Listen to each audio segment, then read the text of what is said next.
Hello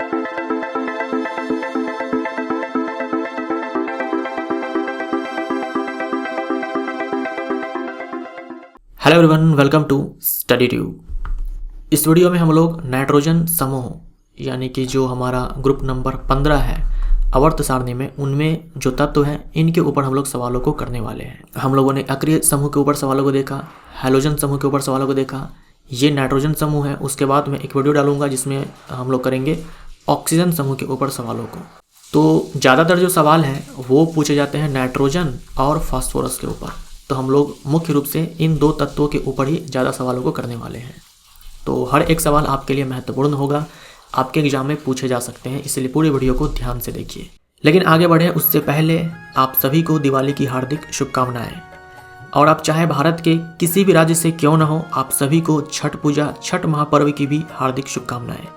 तो इस दिवाली और छठ पूजा को अपने दोस्तों और परिवार के साथ बहुत अच्छे से मनाएं और अपने आप को और एनर्जाइज कीजिए ताकि अपने लक्ष्य पर डटे रहें। माँ लक्ष्मी से मैं यही दुआ करूंगा कि पैसे कभी भी आपके रास्ते में रुकावट ना डाले। कभी भी आपको ये ना कहना पड़े कि पैसों के खातिर मैं अपने लक्ष्य को प्राप्त नहीं कर पाया। माँ लक्ष्मी आप सभी को इतना धनवान जरूर बनाए ताकि आप अपने सपने को पूरा कर सकें।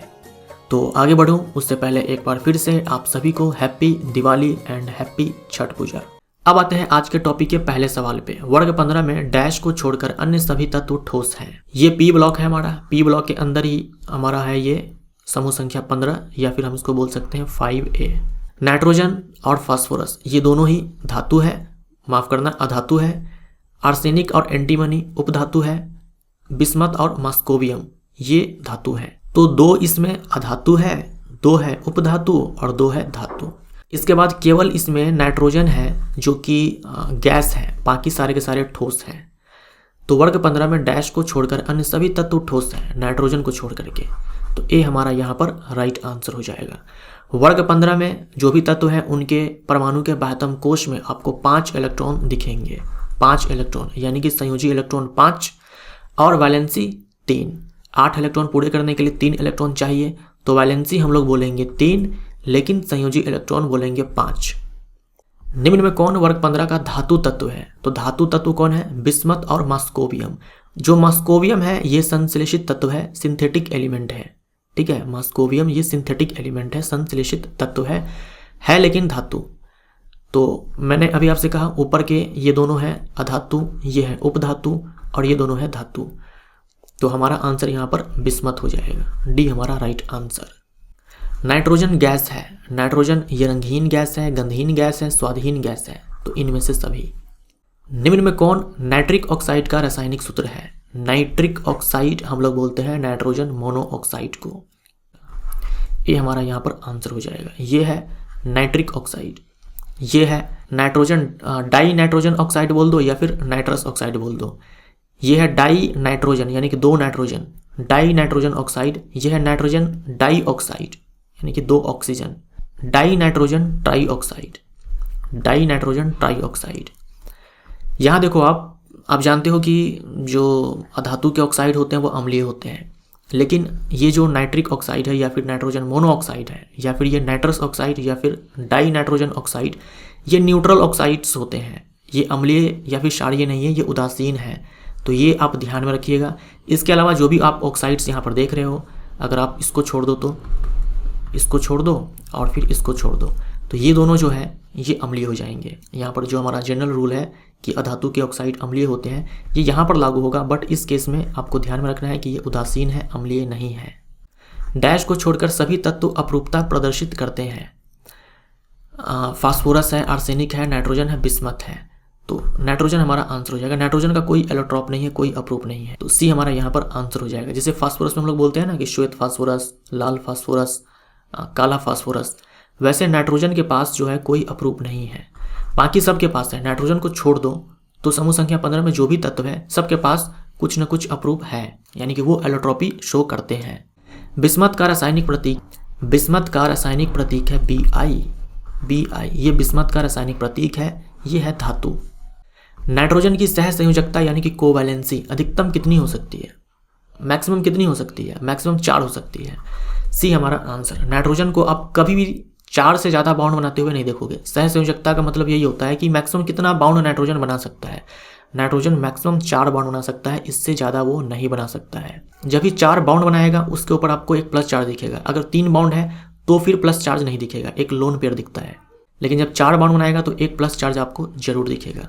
तो मैक्सिमम 4 बाउंड बना सकता है, इसीलिए जो कोवैलेंसी नाइट्रोजन की होती है वो 4 होती है। डैश के कारण अमोनिया का गलनांक और क्वथनांक फॉस्फाइन से अधिक होते हैं। देखो अमोनिया है NH3 और फॉस्फाइन है PH3। तो अमोनिया का गलनांक और क्वथनांक ये जो फॉस्फीन है या फिर फॉस्फाइन है इससे ज़्यादा होता है। कारण है हाइड्रोजन आबंध। हाइड्रोजन बॉन्ड कौन बनाएगा? फास्फोरस, ऑक्सीजन और नाइट्रोजन। तो जो अमोनिया के मॉलिक्यूल्स होते हैं उनके बीच में हाइड्रोजन बॉन्ड बनता है। वो भी कब बनेगा? जब द्रव अवस्था में होगा या फिर ठोस अवस्था में होगा। कभी भी आप पढ़ते हो ना कि हाइड्रोजन बॉन्ड यहाँ पर बनता है, तो वो ठोस अवस्था में हो सकता है या फिर द्रव अवस्था में हो सकता है। गैस में तो होगा ही नहीं, गैस में तो मॉलिक्यूल्स बहुत दूर दूर होते हैं। तो ये द्रव और ठोस अवस्था में जब अमोनिया होगा उसी समय आपको हाइड्रोजन बॉन्ड देखने को मिलेगा। क्योंकि यहाँ पर हाइड्रोजन बॉन्ड बनता है, इसीलिए जो गलनांक है और क्वथनांक है ये ज़्यादा हो जाता है फॉस्फीन की तुलना में, क्योंकि फॉस्फीन में कोई हाइड्रोजन बॉन्ड नहीं होता है। अब देखो ये जो हाइड्रोजन बॉन्ड है ये बनता क्यों है अमोनिया के केस में? क्योंकि नाइट्रोजन जो है ये ज़्यादा इलेक्ट्रोनेगेटिव है और साइज में बहुत ही छोटा है। लेकिन हम यहाँ पर कोई एक ही विकल्प चूज करेंगे और वो हम चूज करेंगे A। अगर आपको ये हाइड्रोजन बॉन्ड दे रखा है तब तो हम इसी को आंसर मारेंगे, अगर ये नहीं हो तब हम इन सबको आंसर मार सकते हैं। लेकिन जब हाइड्रोजन बॉन्ड दिया हुआ है तो हम इन सबको चूज नहीं करेंगे, हम जाएंगे सबसे बेस्ट ऑप्शन के साथ जो हमारा हाइड्रोजन बॉन्ड होगा। निम्न में से असत्य कथन चुने। अमोनिया हाइड्रोजन आबंध बनाती है। क्या बनाती है? बिल्कुल सही है, अमोनिया हाइड्रोजन आबंध बनाती है लिक्विड स्टेट में एंड सॉलिड स्टेट में। तो ये स्टेटमेंट सही है। अमोनिया एक मृदु उपचायक है, माफ करना अपचायक है, मृदु अपचायक है, यानी कि माइल्ड रिड्यूसिंग एजेंट है। अपने समूह के अंदर जो समूह संख्या 15 है ना, उनमें जो तत्व है वो हाइड्रोजन के साथ हाइड्राइड बनाते हैं। ये हाइड्राइड बनता है। ई हो गया मतलब एलिमेंट। इस एलिमेंट के स्थान पर आप नाइट्रोजन फैमिली का कोई सा भी एलिमेंट डाल सकते हो। जैसे कि अभी आपने PH3 देखा, ऐसे BiH3 भी होता है, ऐसे NH3 भी होता है। तो EH3 ये वाला हाइड्राइड यहाँ पे बनता है। तो जो भी हाइड्राइड यहाँ पर आपको मिलने वाले हैं उनमें सबसे ज़्यादा माइल्ड रिड्यूसिंग एजेंट है वो है अमोनिया। लेकिन जो ये है BiH3, इसको हम लोग बोरेन बोलते हैं। बोरेन BiH3 बोरेन, ये प्रबल अपचायक है, स्ट्रॉन्ग रिड्यूसिंग एजेंट है। नाइट्रोजन जल में अत्यधिक विलय है। नाइट्रोजन जल में बहुत ही कम विलय है, ये गलत हो जाएगा। नाइट्रोजन जल में अल्प विलय है, अत्यधिक नहीं। निम्न में किसका ऑक्साइड उभयधर्मी होता है? किसका ऑक्साइड उभयधर्मी होता है? आपने क्या याद किया हुआ है? अधातु का ऑक्साइड अम्लीय होता है, धातु का ऑक्साइड क्षारीय होता है, ये आपने याद किया हुआ है। यहाँ देखो आप, ये नाइट्रोजन है और फास्फोरस है, ये दोनों ही अधातु है, तो इनके जो ऑक्साइड्स होंगे वो अम्लीय होंगे। न्यूट्रल कौन होगा वो मैं आपको बता चुका हूँ। न्यूट्रल आपने देखा था नाइट्रिक ऑक्साइड के बारे में और नाइट्रस ऑक्साइड के बारे में। होने चाहिए थे अम्लीय, बट ये होते हैं उदासीन होते हैं, न्यूट्रल होते हैं ये दोनों ऑक्साइड्स। यहाँ देखो जो आर्सेनिक है, एंटीमनी है, ये दोनों ही क्या है? उपधातु है। इनके जो ऑक्साइड्स होते हैं ये उभयधर्मी होते हैं। इनके जो ऑक्साइड्स होते हैं ये उभयधर्मी होते हैं। और यहाँ पर देख लो, ये बिस्मथ है, मास्कोबियम है। मास्कोबियम के बारे में नो आइडिया, ज़्यादा कुछ मालूम नहीं है, तो हम लोग बिस्मथ तक का ही बात करते हैं यहाँ पर। तो बिस्मथ ये क्या है? धातु है, तो इसका जो ऑक्साइड होगा ना वो क्षारीय होगा। हमसे पूछा है उभयधर्मी होता है, उभयधर्मी होता है, तो आंसर हमारा आर्सेनिक। आर्सेनिक और एंटीमनी के जो ऑक्साइड्स होते हैं वो उभयधर्मी होते हैं। वायु से नाइट्रोजन और ऑक्सीजन को अलग किया जा सकता है। 2 विधियां होती हैं, आपने पढ़ा होगा, NCERT सीरीज में भी मैंने केमिस्ट्री के अंदर करवाया हुआ है। आसवन और प्रभाजी आसवन। आसवन और प्रभाजी आसवन, इन दोनों विधि से हम लोग क्या करते हैं? जो समांगी मिश्रण होता है उनमें जो घटक होते हैं उनको हम अलग करते हैं। जैसे कि वायु भी क्या है? समांगी मिश्रण है। नाइट्रोजन, ऑक्सीजन, आर्गन, इन सारे गैसों का क्या है? समांगी मिश्रण है। हमें क्या करना है? यहाँ पर नाइट्रोजन और ऑक्सीजन को अलग करना है। तो हम यहाँ पर इस्तेमाल करते हैं प्रभाजी आसवन का। प्रभाजी आसवन का आसवन विधि में क्या होता है कि आसवन विधि का हम इस्तेमाल तब करते हैं जब जो घटक होते हैं उनके बीच, उनके बॉइलिंग पॉइंट्स के बीच का जो डिफरेंस हो वो 25 केल्विन से ज़्यादा हो। और प्रभाजी आसवन का इस्तेमाल हम तब करते हैं जब 25 केल्विन से कम का डिफरेंस हो बॉइलिंग पॉइंट में। तो नाइट्रोजन और ऑक्सीजन के बॉइलिंग पॉइंट में जो डिफरेंस है, अंतर है, वो 25 केल्विन से कम होता है, तो हम यहाँ पर प्रभाजी आसवन विधि का इस्तेमाल करते हैं। तो डी हमारा आंसर हो जाएगा। ये चीज़ आप ध्यान में रखिएगा, प्रभाजी आसवन यानी कि फ्रैक्शनल डिस्टिलेशन का इस्तेमाल किया जाता है। डी हमारा आंसर। डाई नाइट्रोजन कमरे के ताप पर काफ़ी अक्रिय है डैश के कारण। जैसा हम लोग ऑक्सीजन के बारे में जानते हैं कि वो कमरे के ताप पर भी बहुत सारे तत्वों के साथ, धातु के साथ आसानी से रिएक्ट कर लेता है, लेकिन नाइट्रोजन नहीं करता है, ये अक्रिय रहता है कमरे के ताप पर। इसके पीछे क्या कारण है? इसके पीछे कारण है उच्च बंध एंथैल्पी यानी कि बॉन्ड एंथैल्पी। बॉन्ड एंथैल्पी क्या होता है? हमें इस बॉन्ड को तोड़ना है, उसके लिए हमें एनर्जी चाहिए, जितनी एनर्जी देनी पड़ेगी वही है बॉन्ड एंथैल्पी। जब ये बॉन्ड यहाँ से टूटेगा, इलेक्ट्रॉन्स फ्री होंगे, तभी जाकर के नया बॉन्ड बनेगा। जब ये बॉन्ड ही यहाँ पर नहीं टूटेगा तो इलेक्ट्रॉन्स फ्री नहीं होंगे, तो नए नए बॉन्ड्स जो है यहाँ पर नहीं बनेंगे। तो कमरे का जो ताप होता है, टेम्परेचर होता है, ये सफिशिएंट नहीं है इस बॉन्ड को तोड़ने के लिए। इसीलिए जो N2 है ये कमरे के ताप पर अक्रिय है। लेकिन हाँ, हम टेम्परेचर बढ़ाएंगे तो डेफिनेटली ये बॉन्ड टूट जाएगा, इलेक्ट्रॉन्स फ्री हो जाएंगे और नए कंपाउंड्स नाइट्रोजन के बनने लग जाएंगे। तो हम टेम्परेचर बढ़ाएंगे तो ये ज़्यादा रिएक्टिव हो जाएगा, जैसे जैसे तापमान बढ़ाएंगे ये रिएक्टिव होने लग जाएगा। कमरे के ताप पर ये अक्रिय होता है। तो बी हमारा आंसर। डैश का उपयोग जैविक पदार्थों एवं खाद्य सामग्री के लिए प्रशीतक के रूप में और क्रायो सर्जरी में होता है। प्रशीतक बोले तो रेफ्रिजरेंट क्या करता है? अपने वातावरण से ऊष्मा को अवशोषित कर लेता है ताकि वातावरण ठंडा हो जाए।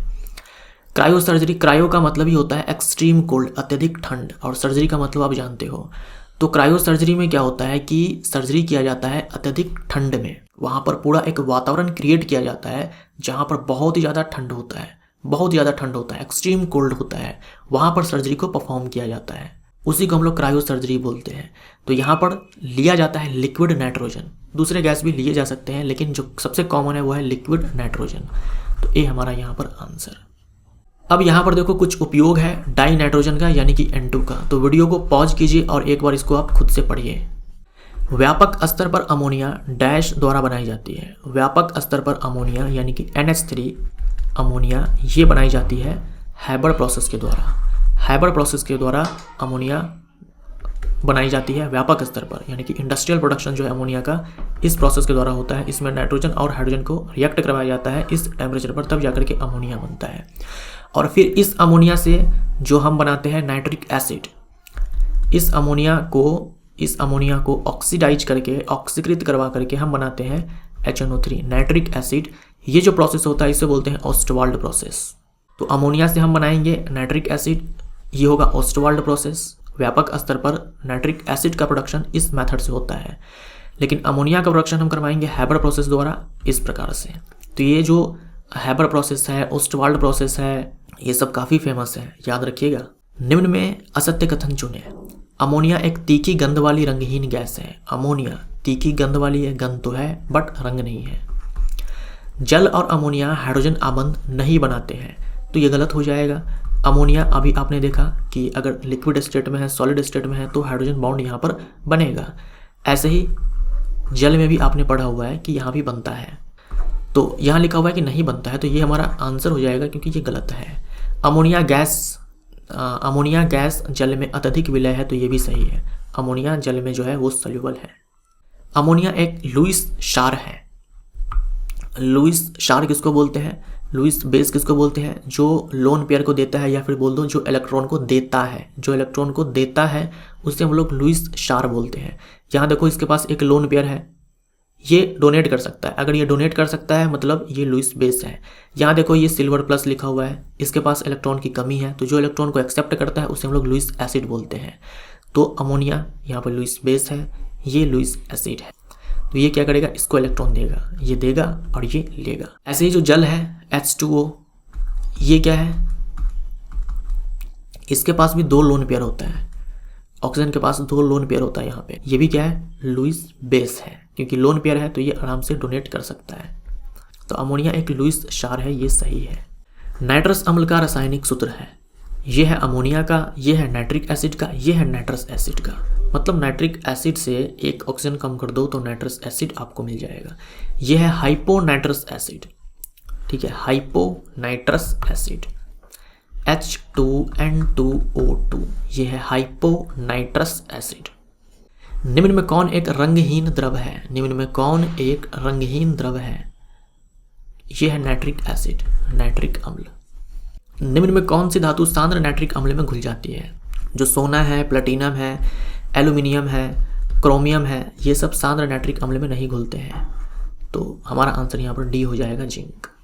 नाइट्रिक अम्ल का उपयोग किया जाता है उर्वरक के लिए अमोनिया नाइट्रेट बनाने में, उर्वरक के लिए अमोनिया नाइट्रेट बनाने में, रॉकेट ईंधनों में ऑक्सीकारक के रूप में, ऑक्सीडाइजिंग एजेंट के रूप में नाइट्रिक अम्ल जो है ये स्ट्रॉन्ग ऑक्सीडाइजिंग एजेंट है, स्टेनलेस स्टील के अम्ल उपचार में। ये सारे यूज है जो आप याद रखें। यहाँ पर भी आप वीडियो पॉज करके इन सारे उपयोग को पढ़ सकते हो जो कि है नाइट्रिक अम्ल के बारे में। फास्फोरस है, तो फास्फोरस जो है ये है बहुपरमाणविक, P4 के फॉर्म में ये होता है। तो सी हमारा यहाँ पर आंसर हो जाएगा। 1 2 3 4 इस प्रकार से ये बॉन्ड बना करके रहता है। फास्फोरस का कौन सा अपरूप सबसे अधिक क्रियाशील और विषैला है? फास्फोरस के अपरूप है श्वेत फास्फोरस, लाल फास्फोरस, काला फास्फोरस। इनमें सबसे ज़्यादा अनस्टेबल, रिएक्टिव, पॉइजनस यह है श्वेत फास्फोरस। इसी को हम लोग येलो फास्फोरस भी बोलते हैं। देख लो ये सारे एलोट्रॉप्स हैं फास्फोरस के, white phosphorus, red phosphorus, black phosphorus. सबसे ज़्यादा खतरनाक ये व्हाइट फास्फोरस है। जो व्हाइट फास्फोरस है इसको हम लोग गर्म करेंगे कई दिनों तक इस टेम्परेचर पर, इनर्ट वातावरण में, अक्रिय वातावरण में, तब जाकर के रेड फास्फोरस प्राप्त होता है। और फिर जब रेड फास्फोरस को गर्म किया जाता है उच्च दबाव पर, तब जाकर के ब्लैक फास्फोरस बनता है। यहाँ पर मैंने सबके लिख दिए हैं गुण। जो व्हाइट फास्फोरस है ये प्रभासी होते हैं। श्वेत मोमी ठोस यानी कि वैक्सी सॉलिड सब्सटेंस होता है, मोम जैसा ठोस पदार्थ होता है। ये पॉइजनस होता है। जो व्हाइट फास्फोरस है ये पॉइजनस होता है और लहसुन जैसी गंध होती है इसमें। जल में ये नहीं घुलता लेकिन कार्बन डाइसल्फाइड में ये घुल जाता है। अत्यंत क्रियाशील होता है, अंधेरे में ग्लो करता है, अंधेरे में दीप्त होता है, ग्लो करता है। वायु में स्वतः जल उठता है। ये बहुत ही ज़्यादा, इनफैक्ट ये सारे ही इंपॉर्टेंट पॉइंट्स हैं। लेकिन आपके एग्जाम में ये अंधेरे में दीप्त होता है, वायु में स्वतः जल उठता है, इनके ऊपर खूब सवाल पूछा जाता है। रेड फास्फोरस ये गंधहीन है, गंध नहीं है इसके पास। ये ना तो जल में घुलेगा और ना ही कार्बन डाइसल्फाइड में घुलेगा। ये अविषैला है। व्हाइट फास्फोरस विषैला है बट ये अविषैला है। ना ही ये अंधेरे में ग्लो करता है, कम क्रियाशील है। ये सबसे ज़्यादा व्हाइट फास्फोरस क्रियाशील है। ब्लैक फास्फोरस के भी 2 फॉर्म्स होते हैं, अल्फा काला फास्फोरस, बीटा काला फास्फोरस। बस इतना आप ध्यान में रखो।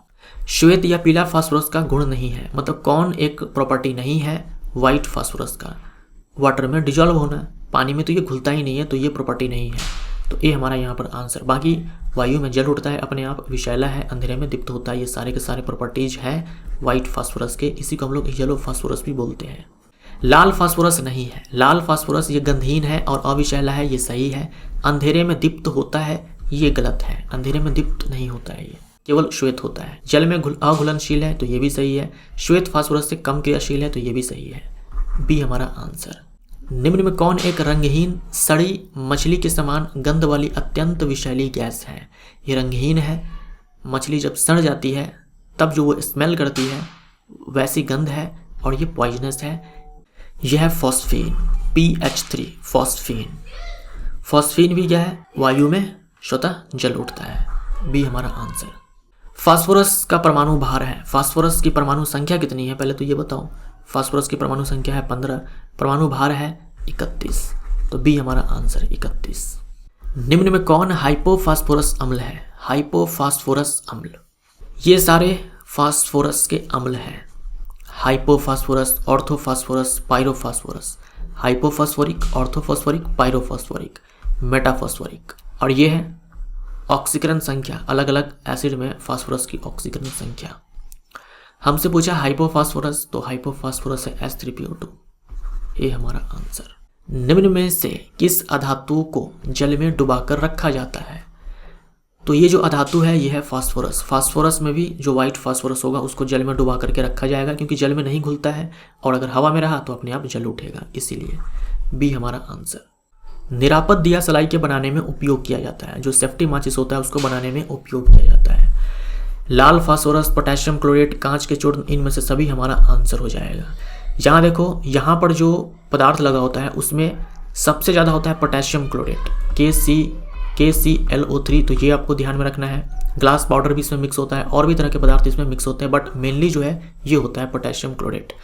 यहाँ पर जो पदार्थ लगा होता है उसमें रेड फास्फोरस होता है, रेड फास्फोरस, वाइट फास्फोरस नहीं, रेड फास्फोरस, और एंटीमनी सल्फाइड और भी यहाँ पर और पदार्थ मिक्स होते हैं। तो जब इसे जो है, ये जो यहाँ पर हेड पोजीशन है, इसको यहाँ पर रगड़ा जाता है तो यहाँ पर रिएक्शन होती है और रेड फास्फोरस जो है ये कन्वर्ट हो जाता है वाइट फास्फोरस में। वाइट फास्फोरस में जो है ये कन्वर्ट हो जाता है और आप जानते हो कि वाइट फास्फोरस वायु में स्वतः जल उठता है। तो यहीं से चिंगारी उत्पन्न होती है और आग लगती है। वाइट फास्फोरस के बनने के कारण ही चिंगारी उत्पन्न होती है, आग लगती है। डी हमारा आंसर। निम्न में कौन वायु में स्वतः जलती है? यह है फॉस्फीन, PH3। निम्न में किसका उपयोग होम्स सिग्नलों में किया जाता है? होम्स सिग्नलों में उपयोग किया जाता है फॉस्फीन का, फॉस्फीन का। इसके अलावा दूसरे कंपाउंड्स भी यहाँ पर दिए जा सकते हैं, कौन से होंगे ये हम लोग यहाँ पर देखते हैं। होम्स सिग्नल जैसे कि मान लो समुद्र है, समुद्र में कोई जहाज है और इस जहाज को सिग्नल देना है दूर आते किसी जहाज को। मान लो ये किसी समस्या में है, किसी दिक्कत में है, कुछ भी कारण हो सकता है, लेकिन इसको सिग्नल देना है इस वाले जहाज को। तो ये क्या करता है, देखो यहाँ पर इसके पास एक कंटेनर होता है, उस कंटेनर में कैल्शियम कार्बाइड होता है, कैल्शियम फॉस्फाइड होता है। तो यहाँ जो मैंने फॉस्फीन लिखा है इसके स्थान पर कैल्शियम कार्बाइड या फिर कैल्शियम फॉस्फाइड भी आपको दिया जा सकता है। तो इसमें कैल्शियम कार्बाइड है, कैल्शियम फॉस्फाइड है और इस कंटेनर में छेद होता है, बहुत सारे छेद होते हैं, इसमें छोटे छोटे छेद होते हैं। जब सिग्नल देना होता है तो इस कंटेनर को समुद्र में फेंक दिया जाता है। फेंक देने से समुद्र का पानी जो है इस कंटेनर के अंदर पहुंच जाएगा। पानी कैल्शियम कार्बाइड के साथ भी रिएक्ट करेगा और फॉस्फाइड के साथ भी रिएक्ट करेगा। कार्बाइड के साथ रिएक्ट करेगा तो एसिटिलीन बनाएगा यानी कि C2H2 बनाएगा, और कैल्शियम फॉस्फाइड के साथ करेगा तो यहाँ पर गैस बनती है फॉस्फीन। फॉस्फीन गैस जैसे ही एयर के कांटेक्ट में आती है ये जल उठती है, और ये भी ज्वलनशील गैस है। तो जब फॉस्फीन जो है जल उठती है तो ये एसिटिलीन भी जल उठती है और बहुत ही ज़्यादा यहाँ पर धुआं उत्पन्न होता है, जिससे कि सामने वाले को पता लग जाए कि हाँ सामने से हमें सिग्नल आ रहा है। तो इस प्रकार से यहाँ पर इस्तेमाल होता है। तो फॉस्फीन के स्थान पर यहाँ पर कैल्शियम फॉस्फाइड या फिर कैल्शियम कार्बाइड भी दिया जा सकता है। तो ये हमारा यहाँ पर ग्रुप नंबर 15 समाप्त होता है।